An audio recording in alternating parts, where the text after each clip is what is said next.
All right. Ron, just your overall assessment of this year's draft class. Yeah, no, I think for us, we're happy with the way it went. We ended up with five forwards. We added some skill, we added some size, we added some sort of two-way grit. You want me to wait, Paul? Okay, I'll wait. No problem.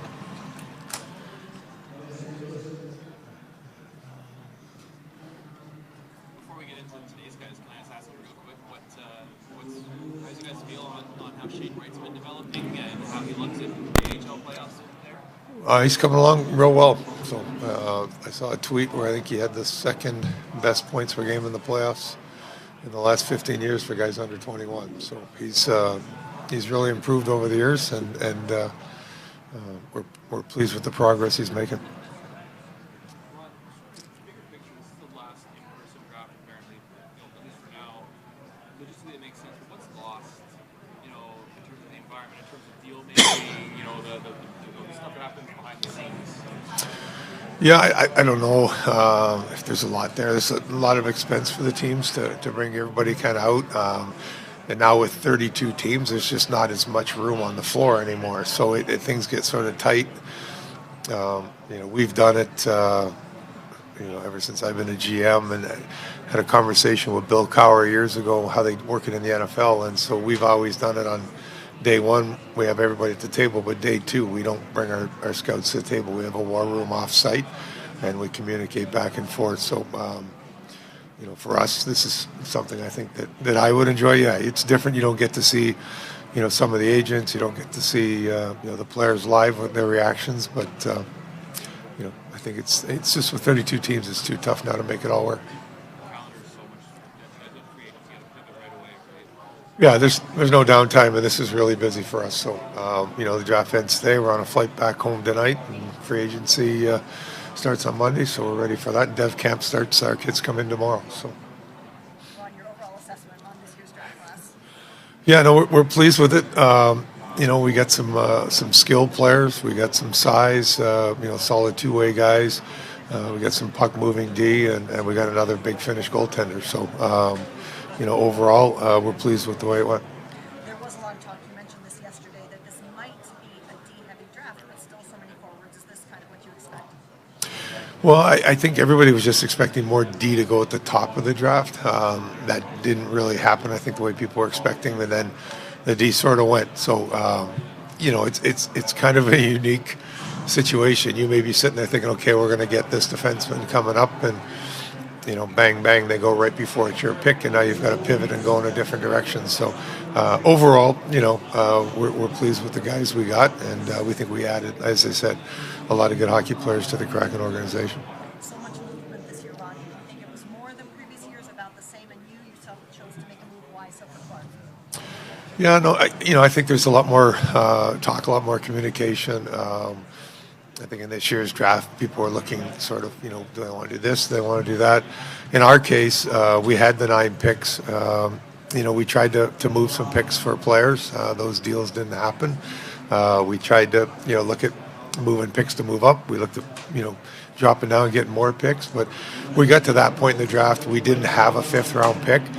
And our list, we felt there was a player there that, we would rather take a shot at getting, and we didn't think it was as deep as we got to 6 and 7. So the 3 picks, we were able to move the 2 for the 1 and get a player that our scouts liked better than hoping and waiting to see what might be there in 6 and 7. He's a big boy, solid two-way center. I remember seeing him play one of the early games up in Everett, and just impressed by the way he plays. And so we think adding that size, that sort of hockey sense, and the two-way game to our lineup is good. There's things that we'll continue to work with him on, but we're excited to get a guy his sort of size and stature into the organization. Speaking of size, 6'5" goalie, Sarah, how much of an advantage is it when he's already coming in that kind of frame to work with? Yeah, no, it's a lot better than having a 4'10" goalie in there, I'm sure. But our guys liked him. Our guys in Europe really liked him. Our goalie scout liked him. So we were at that point in the draft. We thought, hey, let's go ahead and take a shot at this guy rather than risk losing him. So we're excited to add him to the mix. And you know, as you said, 6'5". That's never a bad thing for a goaltender. The center shoes, they all seem to have different characteristics. And you look at Bill, he's one of the tough guys. Seems like he's a little toughness to it. Yeah, and Robert will talk to you next, and he can go into a little more detail. But Villeneuve is, he's that gritty, scrappy type of competitor. He plays hard. Other teams are going to know he's on the ice when he's on the ice, and we just thought that was kind of a neat dimension to bring to our squad. We have Jacob Melanson, kind of plays that way in currently in CV. So adding Villeneuve to that mix and another player that plays with that sort of hard style was something we thought was important. You said that there were some trades for players that you looked at that didn't work out. What was your sense of kind of the trade market for established players here? Is that something you expect to continue over the next few days? Yeah, no, I think everybody's doing things to try to either it's free up cap space or add something to the lineup. So, there's a lot of moving parts at this point in the season. We had a few things out there, didn't come to fruition, but at the end of the day, we'll continue to look here. We got free agency on Monday, and we'll see if there's anybody there that we can entice to come to Seattle, and we'll go from there. Ron, a couple players from your own backyard as well. You're obviously able to see them more. What does that say about the growing state of hockey in the Pacific Northwest? Yeah, our player development staff was really pleased. They don't have to travel as far to go see our players now, some of our players. So, no, listen, the WHA has always been a good league, and the cities around Seattle have always had real good teams and good players. So, we're excited first and foremost to get a good hockey player, and then, it's an added bonus for us to get a kid that's playing in the state of Washington for sure. Cat had a monster season offensively. After a couple more years of development, what kind of role do you hope he can fulfill at the NHL level? Hopefully another Munster season in the NHL. Yeah, no, he's, we think he's a really high-end skilled player. You go back to the link a couple years ago, I think he had 9 goals in that tournament. So he probably would have been a big part of the U18 team this year, but he was injured at the end of the season, missed that tournament over in Europe. But we think he's got elite hockey sense. He's got a high-end speed. He's got a real good skill set, and he can score goals. He can make plays, and he's a highly competitive kid. So we're excited to have him join our organization and look forward to working with him. You got any other prospects who are in the system already a little closer that might be making a step this year? Well, Riker Evans was kind of up and down last year. I think he's ready for a full-time spot this year. I would assume Shane Wright's ready for a full-time spot this year. And, one guy that had a real good playoffs was Ryan Winterton. He got a little taste with us at the end of the year. But, I think he's sort of knocking at the door. And the good thing is we went to the Calder Cup Finals 2 years ago with the third oldest team in the American League, and we turned it over, brought in a lot of our young prospects. We're the 20th oldest team this year and got back to the Calder Cup Finals. So I think that says a lot about our young kids that we have coming. And I hate picking 1 or 2 or 3 because we have so many of them and you leave out other ones. But there's a lot of good pieces in our pipeline, and we're excited to work with these kids and help them get to the Seattle Kraken and play in our market.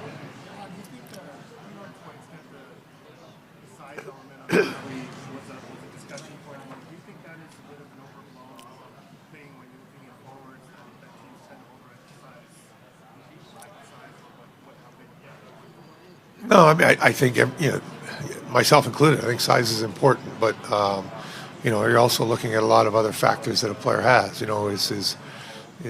Does he have great speed? Does he have great hockey sense? Does he have a skill set that can produce, both goals or assists? And, is he a guy that has a high level of compete? So if he gets, sort of knocked down or bumped, he's going to get right back into the fight. And in the case of Berkeley, we had no questions about any of those areas. So if he was, 6'1", we're probably not getting him at 8, but we got him at 8, so we're excited about it. Well, you had a couple players who played this past season with existing Kraken prospects. As this prospect pool gets bigger, is that an asset? Does that help as you're trying to develop players and get bigger and bigger in the pipeline? Yeah, no, I mean, we want to create an atmosphere and a culture in Coachella Valley where these kids come in and they understand this is about development, but it's about winning as well. And we think our organization, our ownership has provided outstanding facilities in Coachella Valley with our weight room and how we treat our players. And we think it's a great place to play. Our fans down there have been tremendous and supporting on the team. So, we want to continue that and actually having guys there and transitioning guys that have played there as new guys come in again this year. And we'll get another slew of our draft picks coming in. So it's exciting to make sure we're having success and developing those players the right way. Going back to talking about some size and physicality, what struck you about the net front presence that a guy like Easton? As I said, I saw him earlier in the year in up in Everett, and was just impressed with. He's got the size. He's got a solid two-way game. Thinks the game very well. So, it's harder and harder to get to the front of the net in the NHL. So, if you got a big guy that can find his way to the front of the net, that's never a bad thing. All right. Thank you. Thank you, Ron. Bring Robert in here if anyone has. Fire away. And Robert, I'll ask you as well. How pleased are you with this year's draft class? Yeah, I think it went very well for us. Obviously, like Ron said, not every player is going to be there where you want him, but we're very happy with the first pick and then how it fell down for us. So overall we're pleased with the class. Yes. Scouts like to have a lot of picks. You only lost a couple. Was it satisfying to have as many players that you could add into the organization? Yeah, definitely.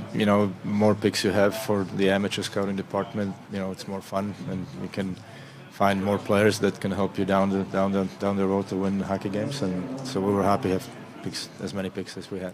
Ron mentioned it, but you've gone to Finland for goaltenders quite a bit here recently. Is there something you're seeing there, something you really like about that vein of goaltending? Traditionally, Finland produces very good goaltenders anyway. So, at that point of the draft, Saarinen was on our board, and we felt that it's the right time to do it. And, he's a really good goaltender. It just happens to have 3 Finnish goaltenders now, that's all. Go 3 centers for the first 3 picks. Was that just a matter of the best player available, or was there an emphasis on that position? Yeah, best player available, but the center position, it's harder to get on the market, and it's always more valued. And the centers that we picked, we feel they're really good two-way centers. One is a high-end offensive skilled player, so we feel good about building the team through the middle. But like I said, sometimes it just falls this way, and you go with it. With 8 picks, only 2 defensemen, I'm just curious your thoughts on the state of the defense prospect for this game. Yeah, Ron mentioned that. Like we had some D that we were looking at, and unfortunately sometimes it goes that the players go right before you, and so you just gotta regroup, look at your board. But we were happy with getting Benya where we got him. He's got some size. He's a two-way puck moving, mobile defenseman. Plays with the grid. I think for me, this class is. We talk about size, but it's also the size of the heart, and these guys are highly competitive character people that we're bringing in. What do you think is the key with the Finnish goaltender development? What are they doing right in Finland? Well, I wish I could answer that for you, but all the goaltenders that come from Finland, being Pekkarinen and Saros, all these guys, like traditionally they have a way, they have a good hockey school for goalies, and it's been traditionally a position that they're really good at. And Sasu Hovi is our Finnish scout, has been a goaltender, so we have advantage there. Ron, can you talk about some of the other prospects in your system already and how they've been developing and who you're really happy with, who's taking steps forward? Yeah, I'm not going to say anything new. Like obviously Shane Wright's coming, Ryan Winterton's coming really well. Talking to Jeff Tambellini that oversees the development. I think that Ville Ottavainen is improving as well. He's a big defenseman down there in Coachella. We had David Goyette and Jagger Ferkus having monster years in the junior leagues. So we feel that our prospects are coming. We have a great development team that works with them on an almost daily basis. So we're happy where it's going. About Jagger Ferkus, what do you think the next year or two looks like for him? Again, I would defer to Jeff Tambellini, but it's going to be a learning curve for him for sure. These kids sometimes don't realize how hard it is to transition from junior hockey to pro hockey. Being in the American League, not very many young players can step right into NHL. So we feel a great program down there in Coachella Valley, good development staff, and I think they're going to learn a lot.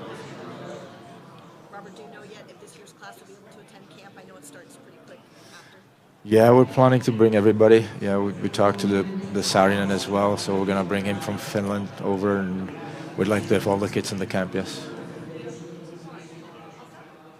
All right. Thank you.